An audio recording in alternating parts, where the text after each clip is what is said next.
నెల్లూరు జిల్లాలో పోలీసులు cordon search నిర్వహించారు. మున్సిపాలిటీ పరిధిలోని టిట్కో బిల్డింగ్ దగ్గర నుంచి ఆపరేషన్ మొదలుపెట్టారు. సరైన పత్రాలు లేని 19 బైక్లు, ఆటో స్వాధీనం చేసుకున్నారు.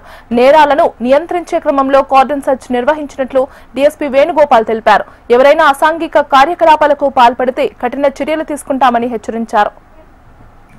ఈ నేరాలు నియంత్రించే క్రమంలో భాగంగా ఈరోజు మా నెల్లూరు జిల్లా ఎస్పీ గారి ఉత్తర్వుల మేరకు ఆత్మకూరు సంబంధించి టిట్కో సెస్లో ఈరోజు కార్డన్ సెర్చ్ చేయడం జరిగింది. ఈ కార్యక్రమంలో దాదాపు 50 మంది కానిస్టేబుల్. చెప్పడం ఏమంటే ఈ టిట్కో సెస్ అనేది రకరకాలలో వచ్చిపోతూ ఉన్నారు. మనకు వచ్చిన సమాచారము అందరికీ చెప్పడం ఏమంటే టిట్కో హౌసెస్లో ఉన్న ఈ నివాసులకు చెప్పడం ఏమంటే ఎవరైనా కొత్త వ్యక్తి వచ్చినా ఏదైనా అసాంఘిక కార్యక్రమాలు జరిగినా ఇల్లీగల్ యాక్టివిటీ జరిగినా మాకు సమాచారం ఇవ్వాలి. 112 చెప్పాలి. లేదంటే మా ఎస్ఐ నెంబర్ కానీ, సిఐ నెంబర్ కానీ, డిఎస్పీ నెంబర్ కానీ చెప్పాలి. వాళ్ళకి చెప్తే మాకు వాళ్ళ మీద తగు చర్యలు తీసుకొని జరుగుతుంది. లేకపోతే వాళ్ళు ఎవరు కొత్త రావడము, నేరాలు చేయడము, ఆ చుట్టుపక్కల వాళ్ళకి ఇబ్బంది రావడము, తర్వాత అందరూ ఈ టిట్కో హౌసెస్ అందరికీ చెడ్డ పేరు వస్తుంది. దాన్ని దృష్టిలో పెట్టుకొని అందరినీ రిక్వెస్ట్ చేయడం జరిగింది.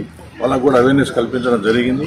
దానిలో భాగంగా అందరూ కూడా ప్రతి ఒక్కరు కూడా మంచిగా ఉండాలా, రోడ్డు భద్రతలు పాటించాలా, ఈ అసాంఘిక కార్యక్రమాలు పాల్గొనకూడదు. ఎవరైనా వచ్చినా, కొత్త వాళ్ళు వచ్చినా, బయట నుంచి వచ్చినా మాకు సమాచారం అని చెప్పారు. ఈ కార్డన్ సెర్చ్ భవిష్యత్తులో కూడా చేయడం జరుగుతుంది. ఈ ఓన్లీ నేరాల నియంత్రణ భాగంగానే ఈ కార్యక్రమం